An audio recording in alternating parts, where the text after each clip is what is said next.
as Russian hackers breached Dutch defenses and shadowy vessels shot underwater cables. Europe faces a new war fought with keyboards and cables, not tanks and troops. Is the West prepared for Moscow's gray zone assault, or has the digital Kremlin already seized the advantage? This is Russia's new war in Europe.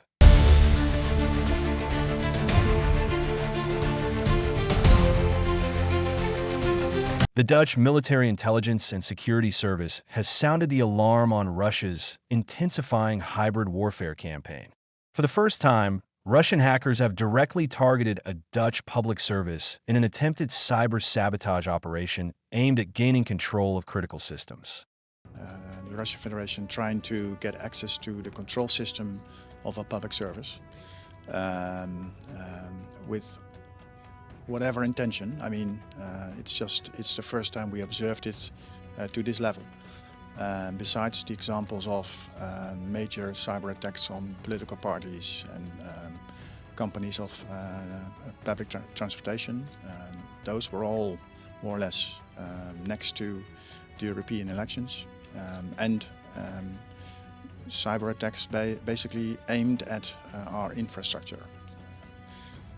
And those were more or less aimed at making sure that Russia has some overview of the support we deliver to Ukraine. While the attack was thwarted before causing damage, security officials view this as a significant escalation in Moscow's tactics against European nations. This attempted digital intrusion marks a concerning shift from previous intelligence gathering efforts to more aggressive actions designed to potentially disrupt essential services beyond cyberspace. Dutch intelligence has documented Russian entities methodically mapping North Sea infrastructure, a critical junction for internet cables, energy pipelines, and maritime transport serving multiple European nations. This shadowy underwater surveillance campaign raises serious concerns about potential sabotage, targeting the backbone of European communications and energy networks.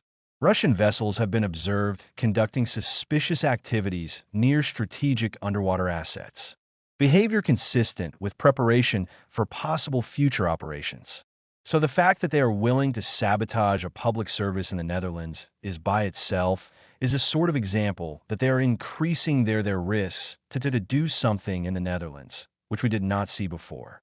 The DVD report reveals that Russia attempted to disrupt the 2024 European Parliament elections through coordinated cyber attacks on Dutch political party websites and public transport systems.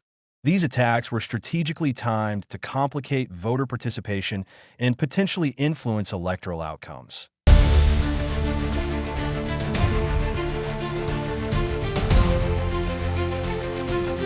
Dutch intelligence officials believe Russia's increased hybrid activities are partially motivated by the Netherlands' support for Ukraine, including the provision of F-16 fighter jets and other military equipment. For them, it's good to know when, where, and what type of F-16s we deliver.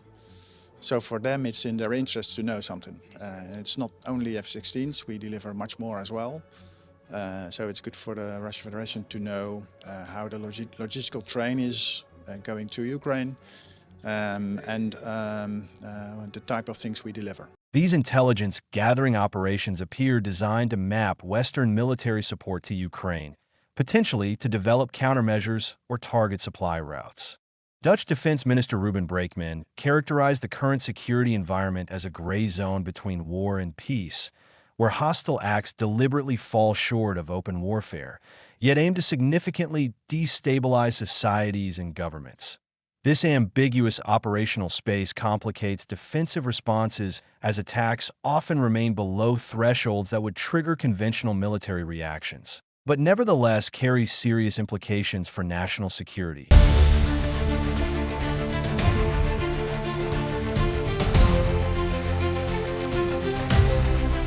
Perhaps most alarming is the DVD's assessment that Russia is rapidly expanding its military capabilities at a pace outstripping Western defense preparations. If you look at the speed of which Russia is increasing its military complex, its equipment, its artillery, It's not. It's by far much faster than we do in Europe, even in the US. That creates what I would mention as a sort of window of vulnerability for us. So we need to speed up and make sure that we have the same pace as they have to at least be deterrent enough.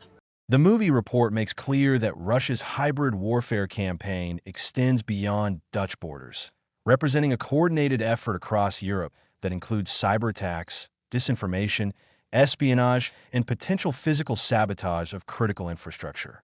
British intelligence officials previously accused Russia of conducting a staggeringly reckless campaign of sabotage across Europe, allegations Moscow routinely denies, while Russian activities dominate current threat assessments.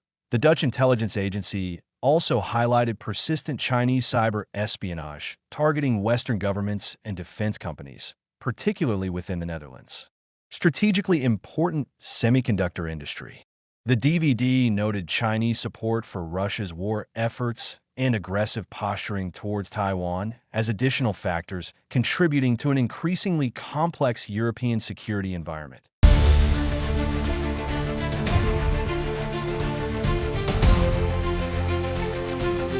The report concludes with an urgent appeal for accelerated military modernization and capability development across European nations to prevent vulnerabilities in the face of Russia.